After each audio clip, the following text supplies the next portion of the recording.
turista falante de inglês ficou maravilhado ao ver as lindas cataratas do Niágara e, emocionado, bebeu um pouco de água fresca que caía do alto. Mas ao ver uma tabuleta de advertência, começou a gritar e a pedir socorro. Foi levado imediatamente ao hospital mais próximo, onde foi internado na sala de emergência. O que acontecera foi que o homem havia lido uma placa com o aviso Poison, cujo significado em sua língua é veneno. Portanto, seu comportamento e sua atitude foram uma reação bastante lógica. Ao chegar ao hospital, o turista começou a gritar: "Bebi um pouco de água das cataratas do Niágara, mas vi uma placa que dizia Poison. Dê-me um antídoto agora mesmo. Creio que o veneno já se espalhou por todo o meu corpo." O médico, ao ouvir estas palavras, começou a rir e logo disse: "Pare com todo esse escândalo e levante-se, senhor. O aviso que o senhor viu não dizia Poison. O que estava escrito era a palavra francesa poisson, com um S a mais que a palavra poison. A palavra poisson em francês significa peixe. Portanto, a placa avisa que a água foi reservada para a proteção dos peixes. O pensamento muda a atitude de uma pessoa. Esse princípio se aplica à vida cristã. Tudo depende do seu pensamento, que é um fator importante capaz de mudar o rumo do seu destino.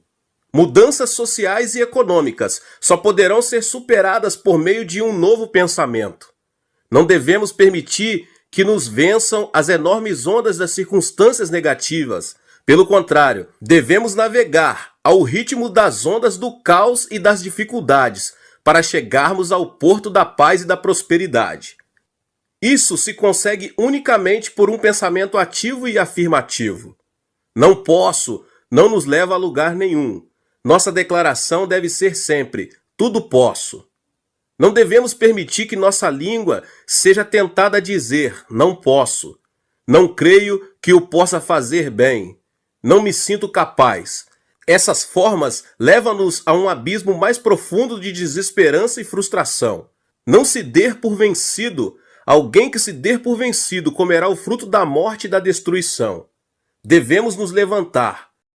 Quero encorajar você que me ouve agora a dizer: ponha-se em pé agora mesmo e corra para a esperança. Apresento agora 6 princípios espirituais que permitirão alcançar e experimentar a melhor vida que você já imaginou. O primeiro princípio é o princípio do domínio. Encham e subjugam a terra, dominem sobre os peixes do mar, sobre as aves dos céus e sobre todos os animais que movem pela terra. Gênesis 1, 28. No capítulo 1 de Gênesis, Deus escreveu a razão pela qual criou o homem. Façamos o homem à nossa imagem, conforme a nossa semelhança.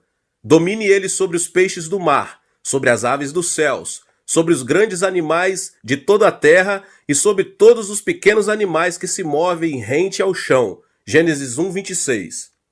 Deus criou o homem à sua imagem e semelhança e ortogou-lhe autoridade para dominar toda a terra. Ao saber dessa verdade, Satanás tentou o homem para tirar-lhe tal autoridade. O homem caiu em tentação e assim perdeu a imagem e a semelhança divinas e a autoridade para dominar foi destruída pelo mal. Pense na natureza que o homem conseguiu conquistar. Destruiu-a completamente, arruinou ainda sua própria terra. Isso se deve à semente do mal, plantada no momento da desobediência. Todavia, a imagem e semelhança de Deus são restauradas na pessoa que recebe Jesus Cristo como Salvador pessoal. Essa, sim, é uma grande bênção. Assim você e eu, que recebemos Jesus Cristo, fomos transformados para alcançar a plenitude de Cristo ao pregar na cruz o velho homem, no qual foi plantada a semente do mal. Deus tem a autoridade para dominar os transformados, restaurando dessa forma a imagem divina. Portanto, não esqueça de que nós, os cristãos, nunca seremos vencidos nem derrotados, porque a vitória é nossa. A Bíblia diz: portanto, se alguém está em Cristo, é nova criação. As coisas antigas já se passaram, eis que surgiram coisas novas, 2 Coríntios 5,17. Você e eu não somos mais escravos do destino, das circunstâncias e da vida cotidiana, glória a Deus. Ao contrário, temos autoridade para dominar toda a terra. Dói-me no coração, meus irmãos e irmãs, quando eu vejo alguns cristãos que não usam esse potencial que o próprio Deus lhes deu. Cabe enfatizar que Deus nos deu a bênção para criar, dominar e subjugar. Então, como podemos dominar e subjugar a terra e ser abençoados? Agora eu vou te passar alguns passos. Primeiro passo, você deve ter uma imagem de domínio. Se você deseja dominar as circunstâncias, primeiramente, deve ter uma imagem de domínio. Se mantém uma imagem de inferioridade, de crítica, de fracasso, de pobreza, você nunca poderá contar com a ajuda de Deus. Você já recebeu Jesus Cristo como seu Salvador? Então confesse: fui criado à imagem de Deus em Cristo Jesus. Tenho a bênção e a autoridade para dominar e subjugar. Portanto, tenho êxito em todas as coisas e saúde. Minha alma prospera e tenho vida em abundância. Deus operará segundo a nossa fé. É preciso declarar isso. Em resumo, peço a você que mantenha uma imagem de autoridade sobre o destino e as circunstâncias. Pessoalmente, cada vez que atravesso por uma enxurrada de dificuldades, costumo meditar nesta linda passagem. O Senhor assentou-se soberano sobre o dilúvio. O Senhor reina soberano para sempre. Salmos 29:10. Baseado nessa palavra, trato de restaurar a imagem de autoridade dentro de mim. Da mesma forma que Jesus Cristo é soberano sobre o dilúvio, eu também tenho a vitória e estou acima do dilúvio. Medite nessa promessa e guarde-a. Aproxime-se de Deus com ações de graça, porque todo temor fugirá e você se encherá de fé. Essa graça não foi dada somente a mim, mas também àquele que recebeu Jesus Cristo em seu coração. Comece a declarar: tenho autoridade para dominar meu destino e minhas circunstâncias. Talvez no passado você tenha seguido o destino e o fatalismo. Agora, porém, é você quem possui o domínio e autoridade sobre o diabo, sobre o pecado, sobre as enfermidades e sobre a pobreza, porque a você foi concedida autoridade para dominar. Nascer de novo não implica de maneira nenhuma submeter-se à pobreza e ao desespero. Pelo contrário, nascer de novo implica nascer como conquistador, como vencedor. Em síntese, meus irmãos, a primeira coisa que vocês devem fazer é ter uma imagem que reflita uma atitude firme de domínio.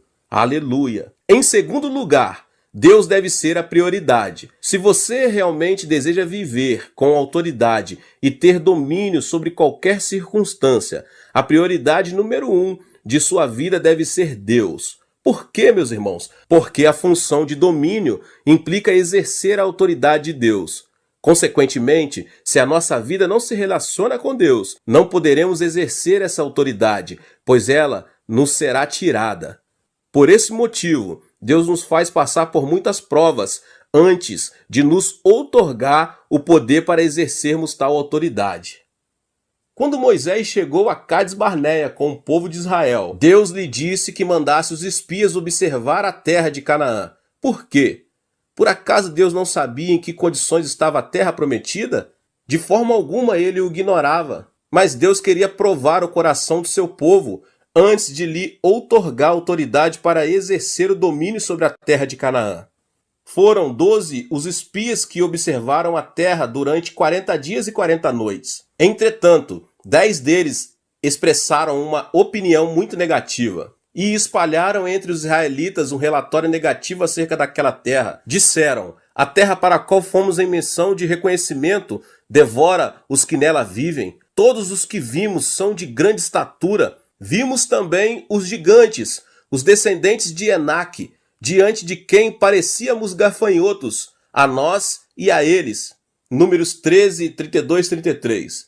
Ao ouvir estas palavras, todo o povo de Israel clamou durante a noite toda que seria melhor voltar para a terra do Egito. Mas observe como Josué e Calebe apresentaram uma informação completamente diferente da anterior. Somente não sejam rebeldes contra o Senhor e não tenham medo do povo da terra, porque nós a devoraremos como se fosse pão.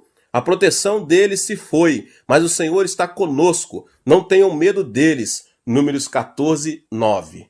Os 10 espias mantinham o coração impuro. Suas motivações estavam distantes de Deus. O Senhor não era prioridade na vida deles. A negatividade dessas pessoas era previsível. No entanto, Josué e Caleb mantinham uma atitude positiva, reflexo de uma vida em que Deus era a prioridade. A esperança deles era óbvia, pois tinham uma atitude positiva, porque conheciam e confiavam no Senhor. Como consequência, os 10 espias morreram no deserto, com o restante do povo de Israel que havia murmurado. Somente Josué e Caleb conseguiram entrar na terra prometida, conquistaram, assim, sua herança e alcançaram o destino que Deus lhe havia preparado. Exerceram a autoridade com o poder que Deus lhe havia dado, por haverem guardado a fé e cultivado uma atitude positiva. Assim como fez Josué e Caleb, Deus prova a nós antes de nos outorgar a autoridade para exercermos o domínio. Isso se assemelha a uma prova de admissão no ensino médio ou a um vestibular para a faculdade. O Senhor submete-nos à prova antes de nos abençoar. Não tenha medo de se submeter a ela, pois sua duração irá até o momento em que você for aprovado satisfatoriamente. Não se esqueça de que é preciso ser aprovado nesse exame. Ninguém que põe a mão no arado e olha para trás é apto para o reino de Deus. Lucas 9:62.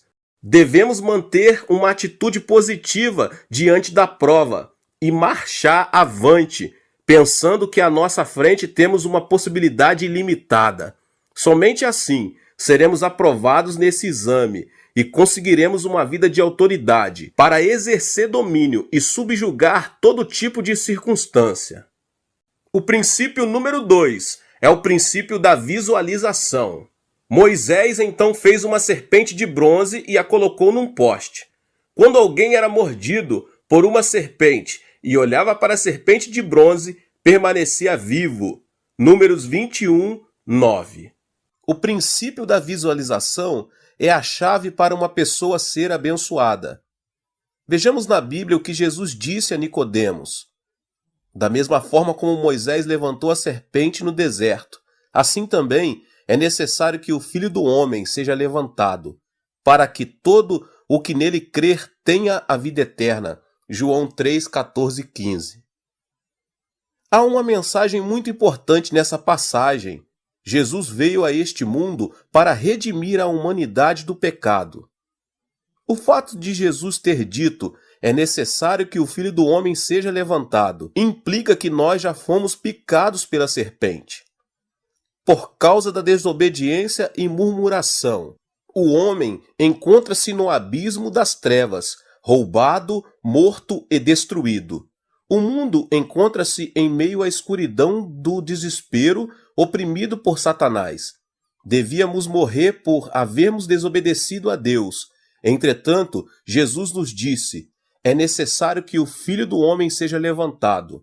Em resumo, isso significa que Jesus seria crucificado e ali abateria toda a influência de Satanás e, consequentemente, todo aquele que olhar para Jesus crucificado será transportado da escuridão para a luz, da morte para a vida. Esse é o princípio da visualização no reino de Deus. Deus abençoou Abraão por meio desse mesmo princípio espiritual. Quando o patriarca se encontrava em uma idade avançada, frustrado por não gerar um filho, Deus apareceu a ele e disse-lhe para contar as estrelas dos céus, lá em Gênesis capítulo 15. A partir deste instante, Abraão começou a visualizar uma numerosa descendência com os olhos da fé. Como consequência disso, transformou-se em pai de multidões. Cabe lembrar que algumas pessoas têm usado esse princípio de maneira incorreta. A esposa de Ló, por exemplo, no momento da destruição da cidade de Sodoma e Gomorra, Deus havia advertido Ló e sua família a que não se olhasse para trás e não parassem. Mesmo assim, a mulher olhou para trás e transformou-se numa estátua de sal, está em Gênesis 19. O pecado dessa mulher foi olhar para trás. Ao ver a destruição de Sodoma e Gomorra, ela também foi destruída. Eva também é um exemplo disso. Seu pecado deveu-se ao uso incorreto do princípio da visualização. Vendo que a árvore era boa para se comer, atraente aos olhos e desejável para ela se obter discernimento, ela comeu do fruto e deu ao seu marido. Gênesis capítulo 3. O rei Davi foi outro que fez mau uso desse princípio espiritual. Enquanto todo o exército de Israel travava uma batalha feroz com os amonitas, Davi permanecia na cidade de Jerusalém. Numa certa tarde, ao passear pelo terraço do palácio, observou uma mulher muito bonita, mandou-a buscar e cometeu o adultério. Como consequência, a mulher Betseba engravidou-se. Foi uma situação tão desesperadora que o rei encomendou a morte de Urias, marido da mulher, ao ordenar que ele fosse colocado na linha de frente, contra a qual o combatente era mais violento. 2 Samuel, capítulo 11. O tema da visualização é algo fundamental, meus irmãos.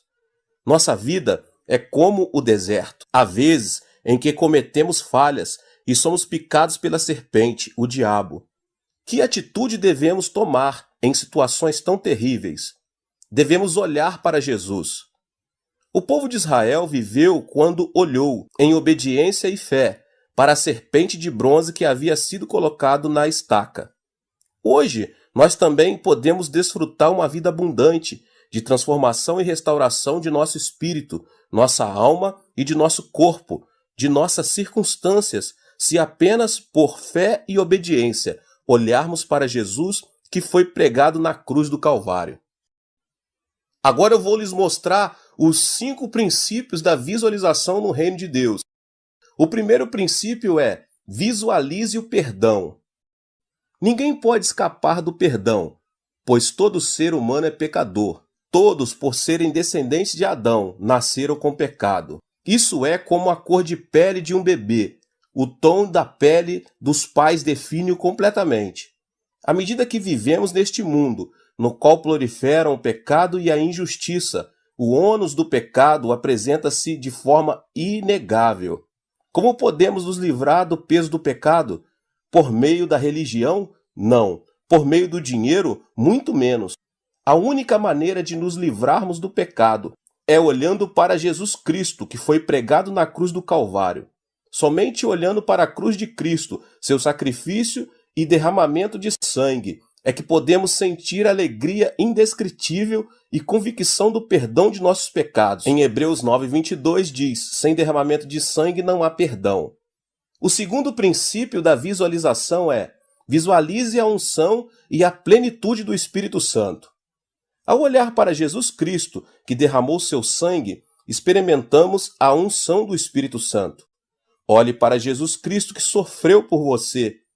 Se fizer isso, o Espírito de Deus descerá sobre você e você começará a falar em outras línguas, de acordo com o que o Espírito o conceder falar. Visualize a cruz e nela o Senhor. Somente a pessoa redimida pelo sangue de Jesus Cristo receberá a plenitude do Espírito Santo, que agirá e transformará o seu coração, para que ela se torne terra boa e fértil e produza bons frutos a 100, 60 e 30 por 1, conforme diz a palavra de Deus. Você deve beber da água da vida do Espírito Santo que provém de Jesus. A plenitude do Espírito Santo encherá seu espírito, sua família e tudo o que cerca sua vida até o ponto em que todo problema, toda preocupação, toda ansiedade estarão submersos no poder do Espírito Santo. O terceiro princípio da visualização do reino de Deus: visualize a saúde. Antes de ser crucificado, Jesus recebeu 39 chibatadas, de acordo com a tradição. Sua pele foi rasgada, seu corpo todo ficou manchado de sangue. Por que motivo ele teve de sofrer de maneira tão dolorosa? A Bíblia responde essa pergunta da seguinte forma, em 1 Pedro 2,24. Por suas feridas vocês foram curados. Jesus sofreu tudo isso com o propósito de nos dar saúde. Portanto, qualquer tipo de enfermidade mental, física, pode ser curada se for observada com fé a obra de Jesus Cristo, que foi ferido por nossas enfermidades, e pelas suas feridas fomos curados, Isaías 53. O quarto ponto é: visualize a sua prosperidade. Jesus morreu na cruz para desfazer também os espíritos e as ervas daninhas de nossa vida. O Senhor viveu em meio à pobreza, começou a vida numa manjedoura. Até o momento de sua morte não teve onde reclinar a cabeça. Qual a razão de o Filho de Deus ter vivido na pobreza? A Bíblia nos explica claramente. Pois vocês conhecem a graça de nosso Senhor Jesus Cristo, que sendo rico, se fez pobre por amor de vocês, para que por meio de sua pobreza vocês se tornassem ricos, 2 Coríntios 8:9. Nenhum pai vai querer que seu filho viva no meio da pobreza e da miséria. Mas ainda, uma das razões por que os pais trabalham duro é o desejo de dar a seus filhos melhor qualidade de vida, como parte de sua herança. A Bíblia também afirma isso e ensina da seguinte maneira: Cristo nos redimiu da maldição da lei quando se tornou maldição em nosso lugar, pois está escrito: maldito todo aquele que for pendurado no madeiro. Isso para que em Cristo a bênção de Abraão chegasse também aos gentios, para que recebêssemos a promessa do Espírito Santo mediante a fé. Gálatas 3, 13 e 14. A bênção da prosperidade do espírito, da alma e do corpo é uma graça básica e essencial que recebemos ao crermos em Jesus Cristo. O quinto e último ponto dos 5 princípios da visualização no reino de Deus é: visualize a esperança no reino dos céus. O homem é um peregrino.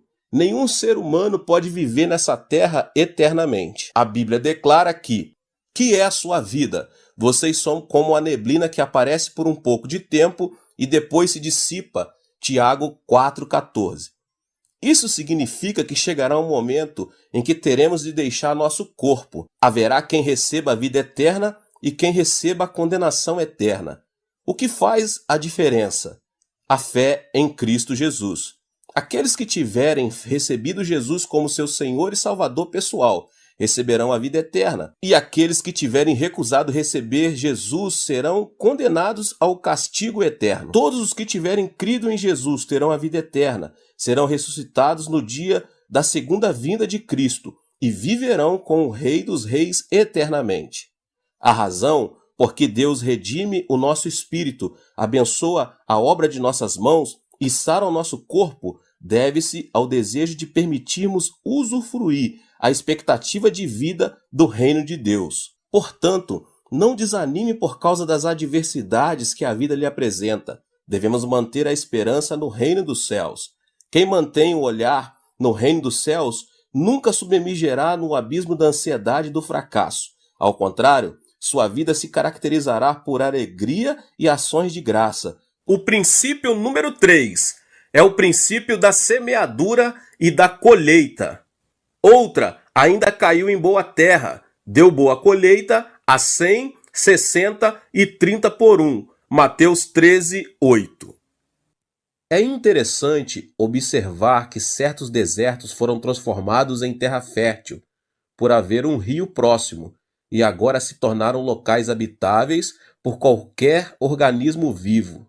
Não é por acaso que a origem e a expansão das civilizações antigas tenham ocorrido em lugares com rios. Por exemplo, a China antiga teve início na bacia dos rios Mekong e Salween. A Índia nos rios Indo e Ganges. A civilização mesopotâmia entre os rios Tigre e Eufrates. O Egito no Nilo. No espírito de cada pessoa que recebeu Jesus Cristo no coração, flui a água viva do rio de Deus.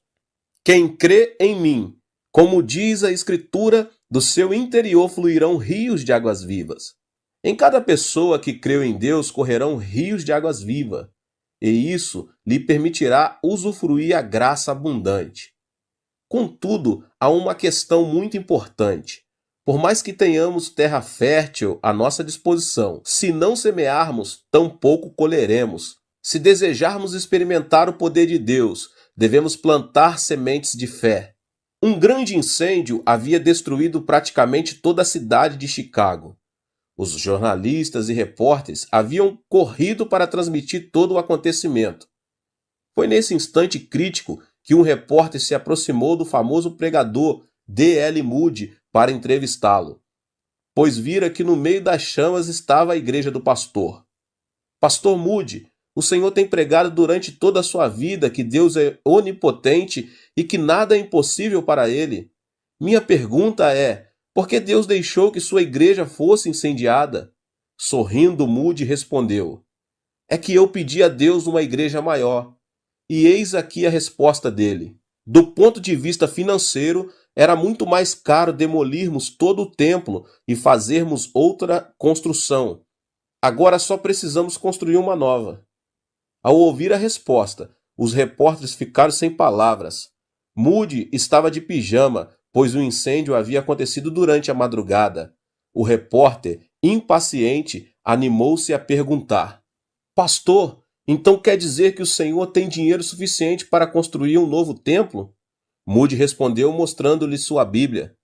Eu saí sem cheque e sem dinheiro nos bolsos, mas tenho nas mãos a melhor caixa forte, aquela que nunca fica sem recursos.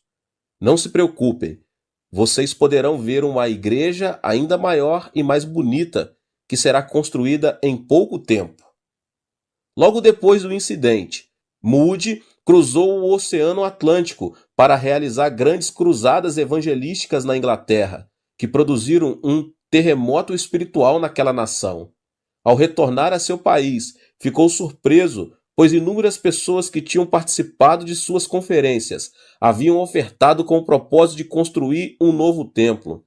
Graças a essas ofertas, ele conseguiu uma igreja muito maior e muito mais bonita que a anterior. Não se esqueça, lembre-se das palavras do Senhor que poderiam passar os céus e a terra, mas jamais passará a palavra. Chegará um dia em que o homem, a fama, a teologia e as denominações deixarão de existir, mas a palavra de Deus permanecerá para sempre, não mudará.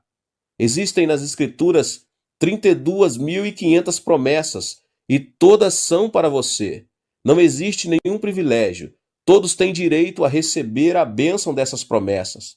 Certo dia, enquanto eu ministrava na Europa, um grupo de pessoas se aproximou de mim e disse: Dr. Cho, cremos que o Senhor opera milagres, que Deus ungiu de uma maneira muito especial.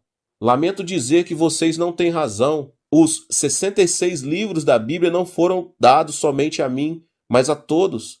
Portanto, somente quem creu e praticou a palavra, sem duvidar, contará com o poder para ver como os milagres acompanham sua vida. Muitos cristãos hoje não têm a experiência do milagre porque não praticam a palavra. Assim, o problema não está na palavra, mas no coração do homem. A diferença do fruto está na condição da terra, que é o coração do homem. Em Mateus, no capítulo 13, o Senhor Jesus relata a parábola do semeador. Lembre que a terra, o lugar, é o coração do homem. O Senhor nos fala do caminho, do terreno pedregoso, dos espinhos e da boa terra e os comparou. Não se encontrou nenhum fruto nos 3 primeiros casos. Só a semente semeada em terra boa produziu a 100 por 1. Será o caso de dizer que nos 3 primeiros casos não existe nenhum tipo de esperança? Não. A questão está em lavrá-la e trabalhá-la para que se converta em terra fértil. Agora, a semente que caiu à beira do caminho. Enquanto lançava a semente, parte dela caiu à beira do caminho e as aves vieram e a comeram. Mateus 13, 4. Nenhuma ave poderá comer uma semente que tenha caído em terra boa, pois ela cobrirá a semente, que não será vista. Mas a semente que tenha caído à beira do caminho será facilmente vista, e virão as aves e a comerão. Essa parte da parábola refere às pessoas que já têm certo conhecimento da palavra de Deus, entretanto, não prestam atenção à semente da palavra por causa dos seus interesses e valores seculares. Nenhum cristão que tenha prioridades desorganizadas poderá dar bom fruto. Se ele ama o dinheiro, o trabalho, o esporte ou qualquer coisa mais do que a Deus, sua vida estará fora de foco, estará fora do caminho e nenhuma semente ali caída dará fruto. Não obstante, há esperança para esse tipo de pessoa, já que pode lavrar a terra profundamente e transformá-la. A boa terra não é produto do acaso, mas de um grande esforço e trabalho. Então, como podemos cavar profundamente e transformá-la em terra fértil e agradável? É preciso semear a palavra de Deus. O que significa isso? Significa compreender a palavra. Há cristãos que escutam uma grande quantidade dos melhores sermões e fazem os melhores cursos de discipulado. Entretanto, se a palavra não foi compreendida e posta em prática, de nada serve escutar os sermões e estudar. É fundamental que compreendamos a palavra. Certo dia, fui convidado para pregar numa igreja num bairro afastado da cidade. Como costumo fazer, empenhei todo o meu esforço para pregar o melhor sermão. Mesmo assim, senti uma grande frieza espiritual. De repente parei de pregar e, acenando para uma mulher idosa, perguntei-lhe: Irmã, a senhora crê em Jesus? Sim, pastor, sem dúvida. Ela retrucou com tanta segurança que sua resposta me deixou sem palavras por um momento. Mas insisti: a senhora está segura de que viverá no reino de Deus eternamente? Ah, não sei. Como vou saber? Sua resposta chamou muito a minha atenção. É alarmante saber que muitos cristãos que confessam haver aceitado a Jesus não têm a segurança da vida eterna e do reino dos céus. Não importa quantos anos tenham de igreja, o primordial é que se realmente a semente da salvação foi plantada no fundo do seu coração. Contudo, aos que receberam, aos que creram em seu nome, deu-lhes o direito de se tornarem filhos de Deus. João 1,12. Saber a palavra não é suficiente. É preciso compreendê-la e crer nela. Esse é o processo de plantar a semente da salvação. A lei da natureza nos ensina que o que é semeado será colhido no momento oportuno. Portanto, se temos semeado a semente da salvação, devemos crer que colheremos o fruto da salvação. Se semeamos a semente da saúde em oração, colheremos o fruto da saúde. Para semear a semente, é necessário primeiro meditar na palavra e, em segundo lugar, uma vida de louvor e adoração. Em terceiro lugar, é também muito importante o estudo da palavra de Deus. Por meio de todo um processo na vida cristã, a pessoa conseguirá compreender a palavra e, dessa forma, colherá bom fruto da semente que plantou. É preciso obedecer à palavra. Uma vez compreendida a palavra, é importante dar o segundo passo, que consiste em obedecer a ela. A fé virá unicamente pelo canal da obediência. Por essa razão, a Bíblia diz: assim como o corpo sem espírito está morto, também a fé sem obras está morta. Tiago 2,26. Você sofre de alguma enfermidade? Medite na palavra que diz: por suas pisaduras fomos curados. Aceite o fato de que Jesus sofreu para que você receba saúde. Obedeça a palavra, pense e trabalhe como uma pessoa sã. Se você o fizer, Deus fará resplandecer saúde e sarará sua enfermidade. Lamentavelmente, meus irmãos, há muita gente que afirma: abençoa-me primeiro e obedecerei ao Senhor. Sara-me primeiro e seguirei o Senhor. Isso é como colocar uma locomotiva atrás dos vagões. A obediência precede a fé. A Bíblia nos ensina: a obediência é melhor do que o sacrifício e a submissão é melhor do que a gordura de carneiros. Portanto, não demore muito para obedecer à palavra de Deus, à medida que o Espírito Santo a revele a você. Esse é um método para fazer crescer o fruto da semente da palavra de Deus. Agora é preciso esperar com fé. A fé não deve ser confundida com emoção, pois ela está baseada na palavra de Deus. Por isso, ainda que nossos olhos não vejam, nossas mãos não toquem, nem nossos ouvidos ouçam coisa alguma, devemos nos firmar na palavra de Deus. De nada serve clamar: sim, eu creio, se nossa fé não está baseada na palavra. Pedro conseguiu andar sobre as águas porque creu na palavra de Jesus e dependeu somente dela, mas ao ver as ondas começou a se afogar. Se você compreendeu e obedeceu a palavra, creia que será feito e não tenha dúvida em seu coração. Será que isso é certo? Você nunca deve dar espaço ao temor e à dúvida. A respeito disso, tenho um caso interessante para contar.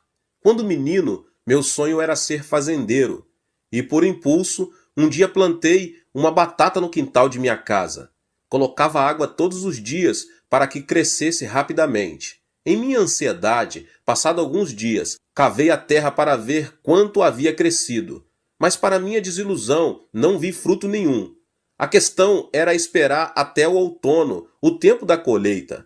Mas eu não era paciente o suficiente para esperar tanto tempo, pois naquela idade Esperar alguns dias parecia uma eternidade. A paciência é algo fundamental, não somente para os agricultores, como também para os cristãos. Devemos esperar com paciência e pela fé, até que a promessa seja cumprida.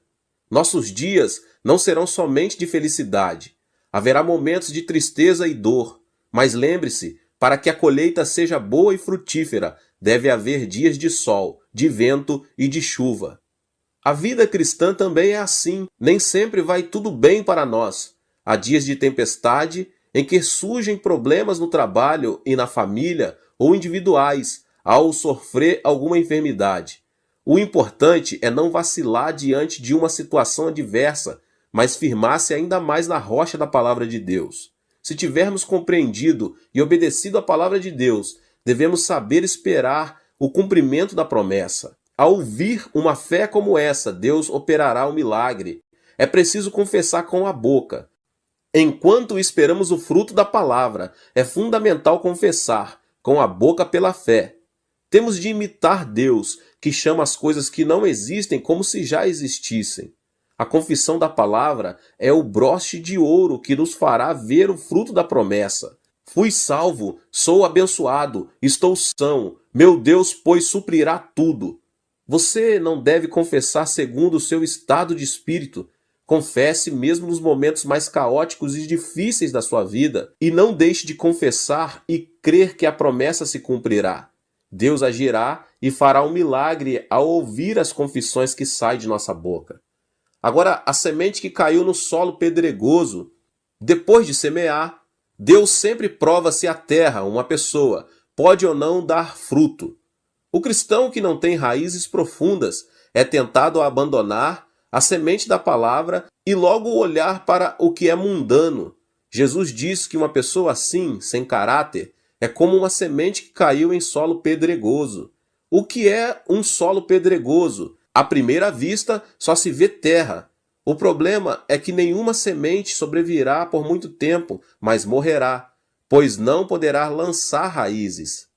No entanto, se tão logo conseguirmos remover as pedras, essa terra se converterá em terra melhor e ainda mais fértil. Por mais que o coração do homem seja tão duro como uma rocha, o amor de Deus pode remover qualquer pedra e amolecê-la até que se converta em terra boa. Agora, a semente que caiu entre os espinhos. Houve sementes que caíram entre espinhos, mas os espinhos cresceram e a sufocaram.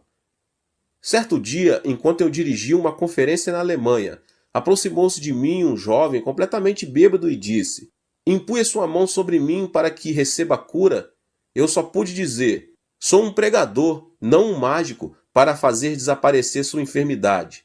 Notei que o desejo do coração dele não era conhecer ou crer em Deus, mas só receber a cura para o seu corpo. Deus nunca opera um milagre num coração cheio de mesquinharia como aquele.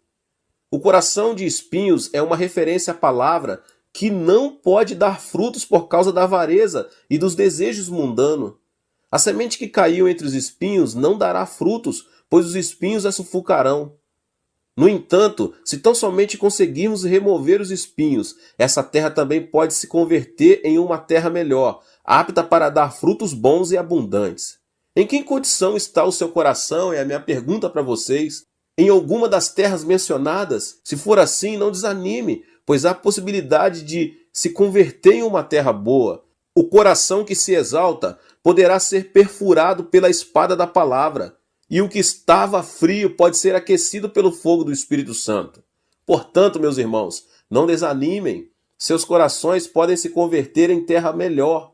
Plante a palavra no seu coração, de Gênesis a Apocalipse. Converta-se em praticante da palavra e você se surpreenderá ao ver os frutos da bênção que Deus mesmo fará crescer. O quarto princípio é o princípio de dar e receber.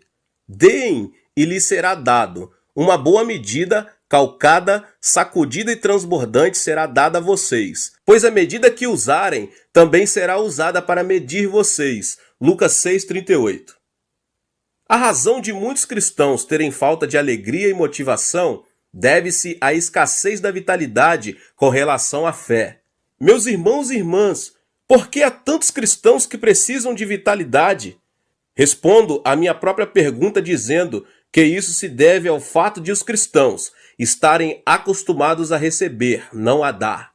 A plenitude e a unção da graça do Espírito Santo são dadas às pessoas que sabem beneficiar os outros. Nosso coração se enche da alegria do Espírito Santo à medida que pomos em ação esse princípio espiritual e nos convertemos em canais de bênção para os outros. O segredo da bênção de Deus está em dar. O Espírito Santo nos guiará para agirmos e abrirá nosso coração. Nele entrarão o amor, a graça e a bênção de Deus. Eu pergunto para vocês nessa noite, alguma vez você já reparou no Mar da Galileia e no Mar Morto? As águas do Mar da Galileia se dirigem para o Mar Morto. Nunca param, fluem sempre, o que faz com que seus componentes nunca se deteriorem. Comparado às águas do Mar Morto, que são estanques, vemos que os componentes de suas águas se decompõem, o que torna impossível qualquer tipo de vida. Qual é o princípio, meus irmãos? É o dar. Você quer bênção? Então dê. Há muitas pessoas que esperam uma demonstração, uma manifestação de carinho, de amor, de bondade. Devemos aprender a expressar nosso amor para com elas. Não se feche em si mesmo, porque a bênção de Deus nunca é dada a pessoas com esse tipo de personalidade. Deus opera por meio do princípio de dar e receber. Se expressarmos nossa bondade e dermos, Deus nos abençoará a 100, 60 e 30 por 1. Medida boa, calcada e transbordante. O reconhecido rei do aço, Andrew Carnegie, disse certa vez: "A razão por que gerencio esta fábrica é meu desejo que cada empregado tenha sua própria conta poupança e viva com esperança." A filosofia desse homem não era só ganhar dinheiro para si, mas para todos os empregados de sua empresa. Como consequência, os empregados fizeram dela uma empresa mundialmente conhecida. Muitos pastores estrangeiros têm me perguntado qual é o segredo do crescimento da igreja. A pergunta tem sido sempre a mesma. O que tenho de fazer para que a minha igreja cresça? Eles perguntam. Minha resposta é muito simples. Certifique-se de que cada membro da sua igreja está sendo abençoado e bem-sucedido, pois são eles que trarão bênção e sucesso para a igreja. O segredo para ter uma família sã também está nesse princípio. Você deve tomar a iniciativa de expressar amor e interesse por todos os membros de sua família. O problema de muitas famílias hoje, meus irmãos e irmãs, é que ninguém toma a iniciativa, interessam-se somente em receber. O princípio do mundo diz, melhor é receber do que dar. Mas o princípio espiritual do reino afirma, independentemente de o que você tem, dê e reparta com os outros. Deus explica claramente que primeiramente devemos dar, para dessa forma recebermos a bênção de Deus. A palavra de Deus é clara, dê e lhe será dado. O princípio número 5, o princípio da ordem durante a petição.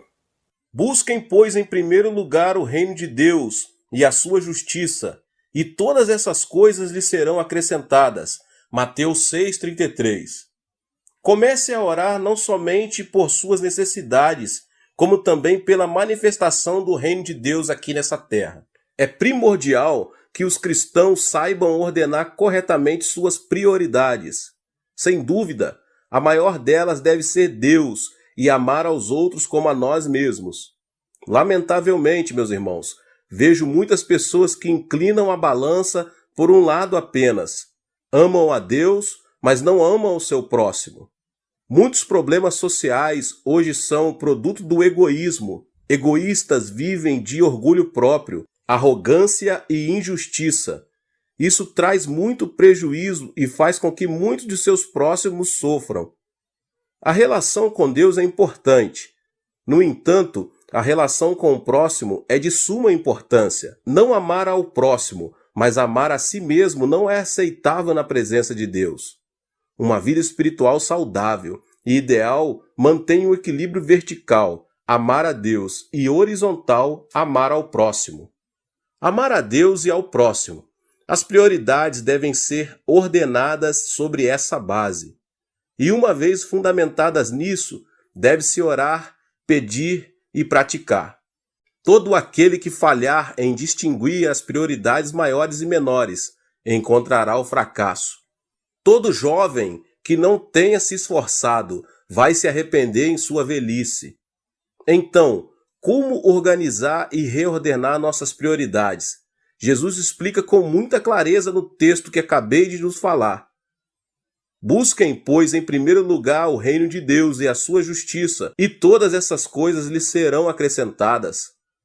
Nós devemos buscar o reino de Deus. Devemos buscar primeiramente o reino de Deus. Isso implica buscar o reino de Deus por meio da cruz. O exército desse reino é composto por almas salvas de seus pecados pelo sangue de Jesus. Nenhum cristão participante desse grande exército guarda sua esperança e seu propósito aqui na terra, mas no reino de Deus, que permanece para sempre. Para o cristão, a vida terrena é apenas uma viagem em direção ao reino, o que implica manter um alto grau de fé. Depois de Adão, o reino de Deus começou a ser proclamado com a vinda de Jesus Cristo a este mundo, que estava submerso no pecado, na injustiça, na maldição, na enfermidade, na pobreza, na morte e outras coisas mais. Jesus, por meio de sua vida, revelou que as características do reino de Deus eram o perdão dos pecados, a plenitude do Espírito Santo, a bênção de Abraão, a saúde, a abundância, a riqueza e a vida eterna. Então devemos orar para que essas mesmas características não somente transbordem em nosso ser, como também na vida de nossos semelhantes. Devemos também buscar a justiça de Deus. Nosso dever não consiste somente em buscar o reino de Deus, mas também em fazer todo o possível para que sua justiça seja manifestada no mundo. Os cristãos devem fazer fluir a justiça de Deus em suas próprias vidas. Deus se agrada do justo.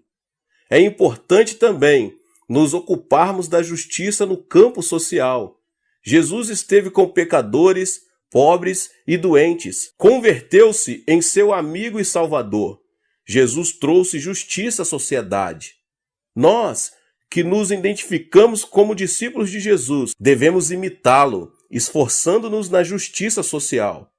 Outra coisa importante é a justiça no âmbito nacional, que não deve estar fora do interesse dos cristãos. É lamentável saber que na Coreia temos injustiça continuamente presente. É triste que o Evangelho não tenha conseguido mudar as estruturas da sociedade coreana ainda. As estatísticas indicam que 25% da população coreana confessa ser cristã. Contudo, não se vêem vestígios de justiça em nossa nação, apesar de mais de 10 milhões de cristãos. Isso deveria ter provocado mudanças, todavia nada acontece. O que significa tudo isso? Significa que nós, os cristãos, temos falhado nessa missão, que consiste em realizar a justiça de Deus aqui na terra. Onde não há justiça, proliferam a aridez e a hipocrisia. Portanto, os cristãos devem avançar em oração e serem persistentes para que a justiça flua no âmbito pessoal, social e nacional. O cristão é quem mantém uma dupla relação com Deus e com o próximo, a sociedade. O fato de permanecer circunscrito às paredes do templo, orando e jejuando, sem se interessar pelo sofrimento e pela injustiça social, é sinal de decadência espiritual da igreja. Jesus explicou que, se buscarmos primeiramente o reino de Deus e sua justiça, todas essas coisas serão acrescentadas. Se neste momento a justiça divina proliferasse nos âmbitos financeiros, governamental e social, a distribuição correta das riquezas acabaria por completo com a pobreza, o suborno, a injustiça, o pecado, a violência, os roubos e outras coisas mais. Então, consequentemente, comece a orar não somente por suas necessidades, como também pela manifestação do reino de Deus aqui nessa terra. Essa é a ordem correta que você deve manter para que os problemas casuais desapareçam. Se você é um desses cristãos que tem o costume de orar somente por suas necessidades e não buscar primeiro o reino de Deus e a sua justiça, é muito provável que sua vida cristã esteja à deriva e precise de um rumo estável. O agricultor faz todo o possível para conseguir uma colheita bem-sucedida. Mesmo assim, a falta de chuva e sol pode prejudicar seriamente sua colheita. O que eu quero dizer com isso, meus irmãos? Quero dizer que é Deus que tem de abençoar para que o homem seja abençoado. Se Deus não abençoar, todo o esforço do homem será vão. E o princípio e último, o princípio número 6, é o princípio da massa. O princípio da massa é um princípio da mesma natureza. As aves relacionam-se entre si, patos com patos, e formam grupos. Esse princípio também se aplica à área espiritual. Pessoas negativas relacionam-se com pessoas negativas. As positivas sentem-se mais à vontade com gente que tem a mesma percepção. Pessoas criativas querem estar ao lado de quem ama a criatividade, cada um segundo a sua espécie. O evangelista Marcos, no capítulo 5, narra como a filha de Jairo foi curada dramaticamente por Jesus.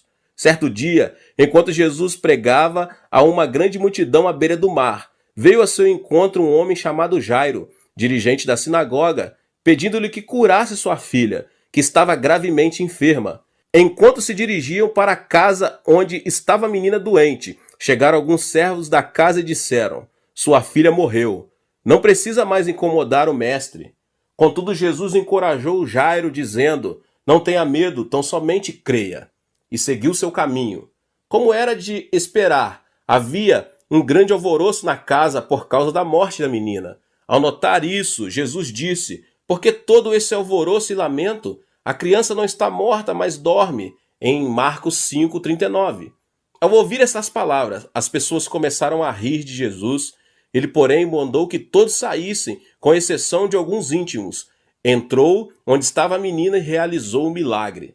Podemos notar aqui que Jesus usou o princípio da massa para curar a menina. O Senhor deixou junto de si apenas os que tinham fé. Nossa vida depende de pessoas com as quais nos relacionamos e mantemos comunhão permanente. Se você se reúne e tem comunhão com pessoas de fé, você se converterá numa pessoa de fé. Se sua comunhão é com gente positiva, você será alguém positivo. Esse princípio aplica-se também com a relação à bênção de Deus. Se deseja receber a bênção de Deus, você deve ter comunhão com gente abençoada. O poder de Deus é o mesmo ontem, hoje e pelos séculos dos séculos. A luz de Deus, porém, não se manifesta a pessoas incrédulas, somente a homens e mulheres de fé. Jesus não realizou milagres em Nazaré, sua própria terra. Mas por quê? A Bíblia tem a seguinte explicação: ele não realizou muitos milagres ali por causa da incredulidade deles. Mateus 13:58. Jesus nunca faz milagres diante das pessoas que não creem em seu poder. Meus irmãos e irmãs, observem ao redor de vocês. Quem está rodeando vocês? Há muita gente negativa, pessimista, que vive se queixando de tudo e critica todos? Digo isso porque num lugar assim é muito difícil fluírem a graça e os milagres do Senhor. Entretanto, se você está rodeado de pessoas de fé, então pode ficar tranquilo, porque o milagre será seu. A bênção de Deus é dada às pessoas que guardam uma fé positiva e criativa no coração. Portanto, se você deseja receber a bênção de Deus, certifique-se de pessoas positivas, que têm fé, que conservam a esperança. Glória a Deus! Que Deus abençoe a sua vida, você que ouviu essa palavra. E talvez você chegou aqui pela primeira vez. Convido você a se inscrever aqui no canal, ativar o sininho das notificações para você não perder nenhum vídeo que é postado aqui nesse canal. Tá bom? Que Deus continue te abençoando cada vez mais. Em o nome de Jesus.